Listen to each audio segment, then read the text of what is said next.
السلام علیکم. ابرار رشید آپ کی خدمت میں ایک مرتبہ پھر حاضر ہے اور میری آپ سے درخواست ہے کہ اگر ابھی تک آپ نے اس چینل کو سبسکرائب نہیں کیا تو اسے سبسکرائب کیجئے گا. جو بیل آئیکن یا گھنٹی کا بٹن ہے اس کو ضرور پریس کیجئے گا. آپ کا بہت بہت شکریہ.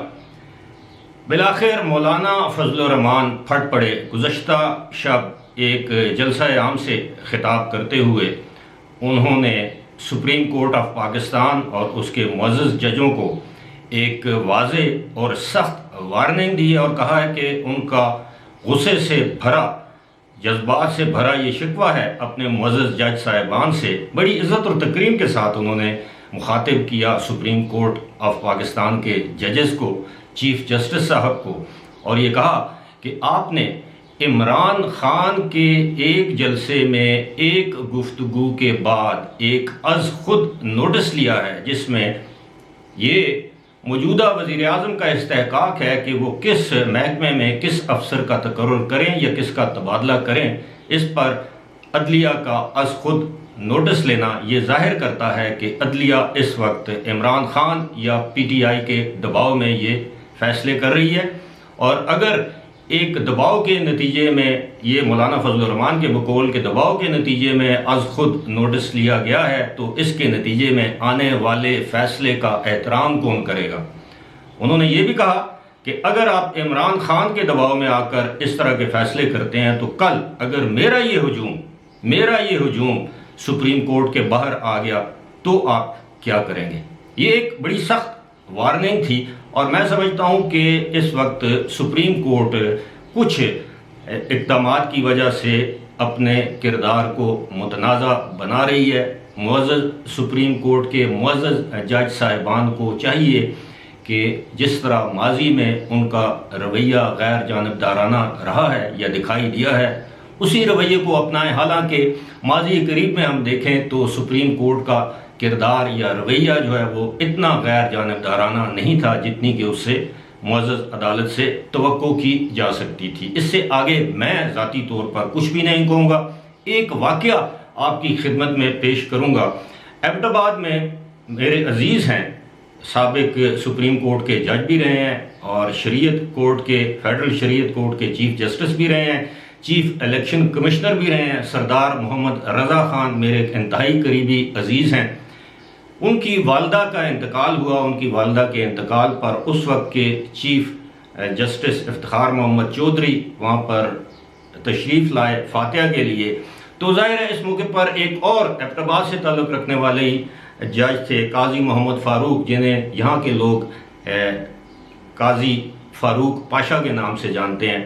وہ وہاں پر موجود تھے. جسٹس سپریم کورٹ کے جسٹس تصدق جیلانی وہاں پر موجود تھے.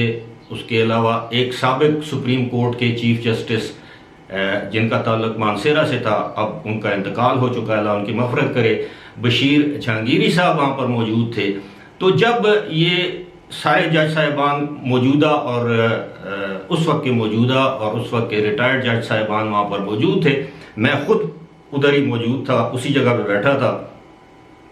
وہاں سے افتخار محمد چودھری چلے گئے، یا جس وقت وہ تشریف لے کر گئے تو یہ جو سابق جج صاحبان تھے جس میں جسٹس بشیر جہانگیری صاحب تھے، سردار محمد رضا صاحب تھے، یہ تو اس وقت بھی سپریم کورٹ کے جج تھے. البتہ دوسرے قاضی فاروق صاحب تھے، یہ ریٹائرڈ تھے، یہ بیٹھے ہوئے تھے. تو ویسے ہی میں نے ایک سوال کر دیا جسٹس رضا صاحب سے، جو کہ جس طرح میں نے بتایا کہ میرے عزیز ہیں. تو میں نے ان سے سوال کیا کہ سر آپ یہ بتائیں، بلکہ میں تو ان کو انکل کہتا ہوں، میں نے کہا انکل آپ یہ بتائیں کہ یہ جو آج کل سپریم کورٹ کا جو ایکٹیوزم ہے اس کے بارے میں آپ کا کیا خیال ہے. تو انہوں نے کہا کہ میں ایک سٹنگ جج ہوں، میں تمہیں اس کا جواب نہیں دے سکتا کہ میرے جو خیالات ہیں، ذاتی خیالات ہیں، وہ میں نہیں چاہتا کہ میری جو آئینی یا قانونی ذمہ داریاں ہیں ان پر حاوی ہوں.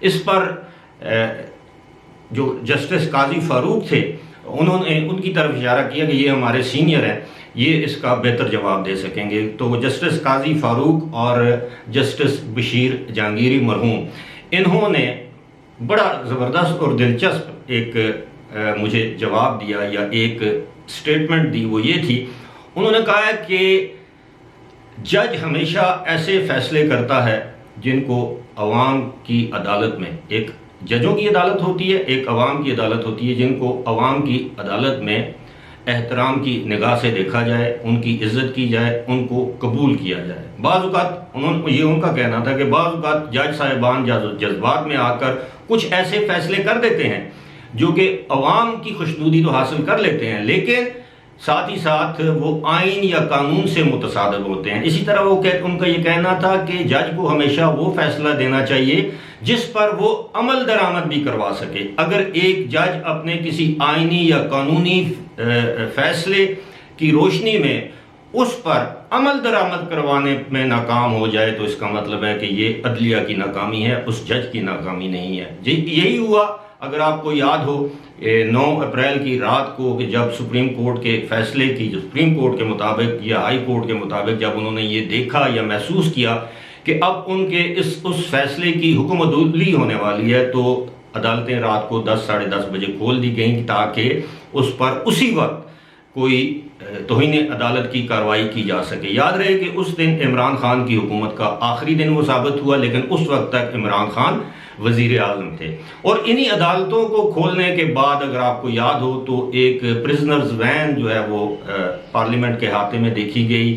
اس کے بعد کچھ فوجی دستوں نے گشت کرنا شروع کر دیا، جس کے بعد بالآخر وہی ہوا، تحریک عدم اعتماد پر کاؤنٹنگ ہوئی اور آخر کار عمران خان کی حکومت کا خاتمہ ہوا۔ یہ جو واقعہ میں نے آپ کو سنایا ہے، اس کا مقصد یہ ہے کہ اگر عدالتیں ایک ایسے معاملے پر نوٹس لیتی ہیں جو کہ ہے تو عوامی نوعیت کا، لیکن عوام میں اس کو شک کی نگاہ سے دیکھا جاتا ہے اور اس کے نتیجے میں آنے والا جو فیصلہ ہے وہ مشکوک، عوام کی نظر میں وہ مشکوک قرار پاتا ہے، تو ظاہر ہے پھر ایسے فیصلے دینے سے اجتناب کرنا چاہیے، ایسے سو موٹو نوٹس لینے سے اجتناب کرنا چاہیے۔ جس طرح کہ مولانا فضل الرحمان نے کہا کہ بشیر میمن جو کہ ڈائریکٹر جنرل تھے FIA کے، وہ چیخ کر اپنے انٹرویوز میں یہ بتا رہے ہیں کہ ان کو بلا کر اس وقت کے وزیر اعظم نے کن لوگوں کو گرفتار کرنے کا حکم دیا اور کیا کچھ نہیں کہا۔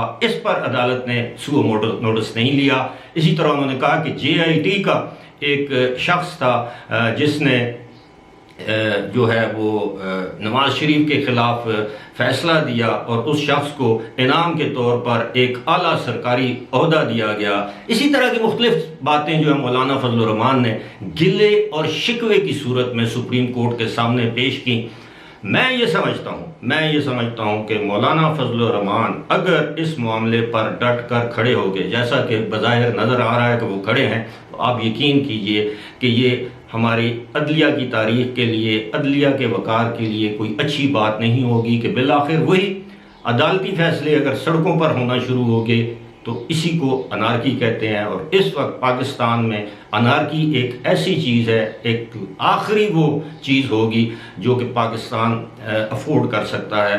ہمیں چاہیے کہ چاہے وہ عدلیہ ہو، چاہے افواج پاکستان ہو، چاہے وہ ایگزیکٹو ہو، چاہے وہ پارلیمنٹ ہو، تمام کے تمام اپنی آئینی حدود کے اندر رہتے ہوئے کام کریں گے تو ملک آگے بڑھے گا۔ ایک دوسرے کے کام میں مداخلت کریں گے تو ملک آگے کے بجائے پیچھے جائے گا۔ پہلے ہی پاکستان ریورس گیئر میں ہے، اس کی رفتار کو خدا را مزید نہ بڑھایا جائے۔ فی الحال اسی کے ساتھ مجھے دیجیے اجازت۔ خدا حافظ۔